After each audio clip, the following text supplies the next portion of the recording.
Here at GreenWave Productions, we turn music production on its head. We do this in two ways. Firstly, with our reverse engineer method, and secondly, with our production process. So let's take a look at the reverse engineer method. Hey, hello, thank you for being here. This is a bit of a deep dive into the reverse engineer method that we've developed over the years. The idea of the reverse engineer method is that we start at the very end of your production, which is how you're going to be releasing your music, who you're going to be releasing your music to, and in what way you're going to deliver your music. What's your distribution channels and things like that. But we concentrate heavily on the end listener, mainly because distribution channels are easy to kind of sort out, but the way in which your music is being delivered to the end listener, that isn't necessarily so simple. The reason that we do it in reverse is that if we work out exactly how your song is not just being distributed, but who is listening to that or those songs, then we can work the entire production towards that end goal. This is something that's very unique to us, or me in particular at GreenWave Productions. The general workflow of a studio works very differently from how we do it. This is the general workflow of most recording studios, of most production studios, and this is how they tend to plan and work out exactly how your project is going to run. So they start with the recording, and then they go to the mixing, and then they go to the mastering, and then they go to the deliverables, which is giving you your files or giving you your music. Back in the day, it would be delivering tape. When I first started out in this industry, it was all tape.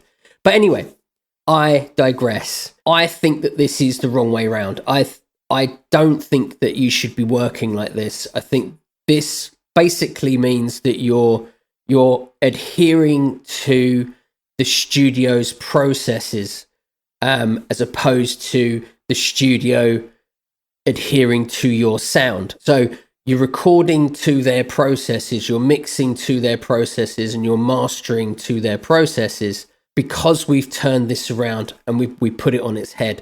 So the way that we do it, because we reverse engineer it, is that when we sit down and we plan with you how your production is going to go, we start at the deliverables end. We start with what we're delivering, and then we move on to your master, and then we move on to your mix, and then we look at recording. We do this very strategically, and we do this because we are then forced to work to your sound as opposed to you working to our processes. Let's start with deliverables. I mean, so what are deliverables? A lot of people, this is a bit of an industry term. So deliverables are essentially what we give you at the end of the production. So these days it will be all file formats. Like I said, back in the day, it would have been either on a CD or on tape.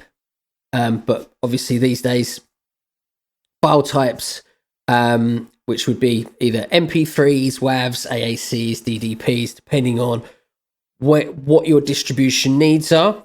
It's whatever you need. We can run off all file types. It's not irrelevant, but it's one of those things that's easily covered. Within some file types, you can encrypt data, which is also massively important, especially if you want things like royalty collection and stuff like that. So, for example, WAV files, a lot of studios will just give you WAV files and or MP3 versions. That's great, but you can't embed data onto WAV files. So if you want to put ISRC codes or UPC codes into your WAV files, you can't do it because the file type doesn't allow you to embed. Whereas a file type like DDP, for example, does. So if you were looking for distribution of duplication distribution, then you would want DDP versions of your songs. So it's that sort of thing that we look at, purely so that we can make sure that you get your royalties and all that great stuff. Okay. So what else do we deliver? Well, we deliver song versions. Obviously, this is like massively important and it's massively overlooked by artists and studios. This is something that's actually really quite unique to us. Our song versions we're actually really proud of, because it arms you in a way that not many other artists are armed, I suppose. When you come to do your release, you have everything you need. So obviously we're going to give you your full length versions of your songs, but we'll give you versions for streaming, for playlisting, for radio, for publishing and sync licensing, and any music industry submissions. It's all centered around your release and your release strategy. So obviously, if you don't want to put stuff out to radio, for instance, we're not going to give you a version for that. But if you want a version for playlisting on, say, Spotify, for example, you're probably going to want a version for that, depending on how the song is written. So, for example, if you've got a song that you want to put on Spotify and it's got a really long intro, say like a 3-minute intro, well, that's probably not going to be too great for your playlisting, because playlist curators, they want something short, snappy, to the point. They want people to be hooked onto their playlist, because they don't want people coming off their playlist and listening to someone else's playlist. In the same way, Spotify don't want their users coming off platform. We look at your songs. If you say to us, we want this song to go on Spotify, we will look at that song and say, okay, well, maybe we need to make some adjustments here and there. It doesn't take away anything from the creative process in any way, because you will still have the full length version. It's just we will probably suggest that you distribute the full length version in a different way, either in a physical way, or maybe that would be better on Apple Music, something like that. So different versions are actually a bit of a game changer for modern music. But we also do track edits. Now, track edits for industry submissions, I suppose, and any kind of social media content that you're making. If you are, let's say you're going to pitch to an influencer, if you've got a 4-minute song and they do 5-minute videos on YouTube or something like that, then they're probably not going to use your full song. So they're going to want a different version of that song. They're going to want a snippet of that song, probably without any kind of vocals and stuff like that. So we'll take all that stuff out and we can plan that with you. We'll sit down and we can target the influencers that you want your music to go to, where you want your music to be placed. We come at deliverables very much from the point of view of the end listener, as opposed to constantly thinking about things like just distribution channels. We just want to go with this digital distributor. Okay, that's great. Digital distributors, they're great, but they're just a vehicle basically to get your music to an end listener. What's more important is the end listener. At the end of the day, distribution channels are distribution channels. They're going to distribute your music regardless of what it is. To be brutally honest with you, they don't care what your music is. They just care about getting those numbers onto the streaming sites and obviously making money. So going from deliverables, the next step would be mastering. Yay, mastering.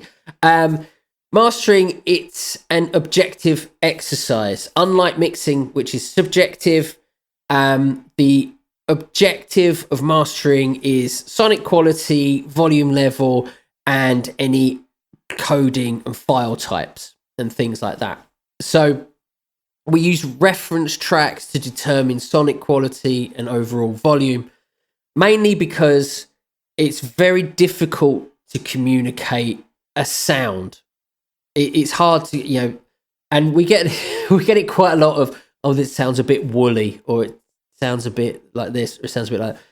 And it's kind of difficult to fully understand where you're coming from. It's much easier if we can hear it. So what we do is we use reference tracks. We use reference tracks with the mixing. We use reference tracks throughout the whole process, mainly so that we've got an idea of where you're coming from. We're not looking to copy or anything. It's just so that we can gauge what sort of sound you're going for and what you're looking for. I mean, unless you're very good at going, okay, so maybe there's just a bit too much like 1K in that guitar or something like that, which people just generally don't have. We use reference tracks just for communication purposes and things like that. That's how we kind of determine volume and sonic qualities in the master.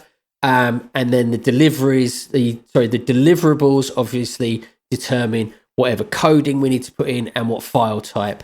And then that is obviously affected by what your release strategy is. So moving on from mastering, we have mixing. Now, mixing is subjective, which makes it difficult to be unbiased when mixing because of that subjectivity. I always suggest if you do nothing else in production, have an engineer to mix your songs.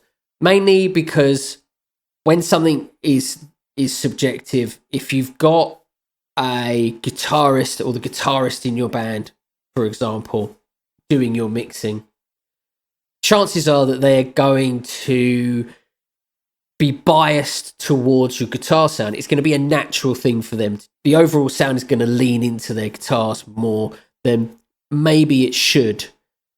So if you have a mix engineer doing that mixing, then they're not looking at it from that perspective.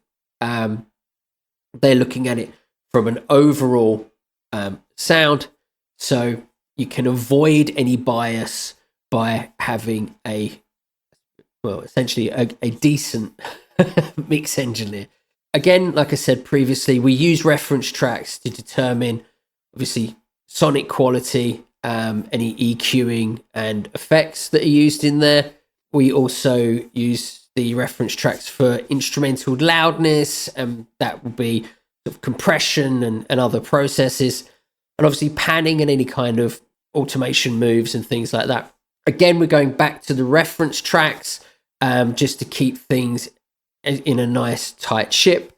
What we always have are revisions for your mixing and for your mastering. So it's not like we just give them to you and then you go, oh, great. What we do is we'll give you usually an initial mix and say, well, what do you think of this? And then you come back to us and saying, oh, well, this is a bit too loud. This is a bit too brash. This is a bit too much.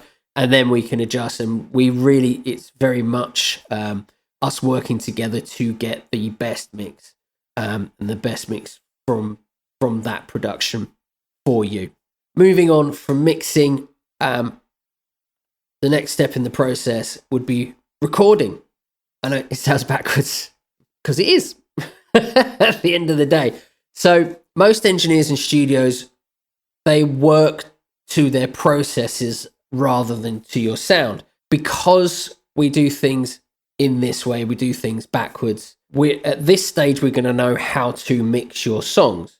If we know how to mix your songs, then know what recording techniques we need to use to capture the sound to be mixed to. So the example that I've used here is, so let's say you want a modern metal drum sound. So that sound it's tight, it's up front in the mix. Well, if that's the case, then we need to focus on the close mics to achieve that sound. You're running into the areas of you might not capture that drum sound in the right way. You might not get the best possible drum sound that you want.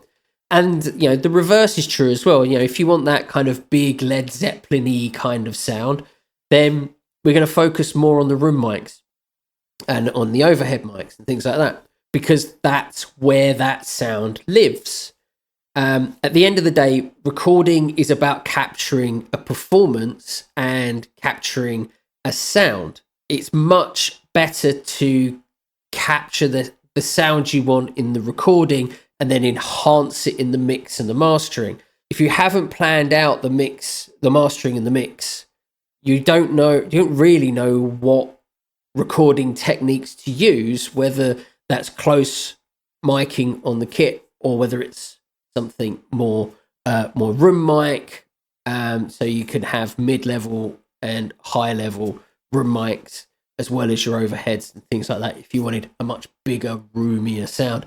And it could even go to the extent of we go and record the drums in an even bigger room that we've got in this studio, for example. The possibilities are endless, and we'll always work to your sound rather than working to our processes as such. So that's it. It sounds great. You get a full production, music that you're proud to release, all the tools you need to get your music heard and advance your music career. Below this video, there's a link to book a music production strategy meeting. There you'll get more information about how we can tailor these processes to your musical journey.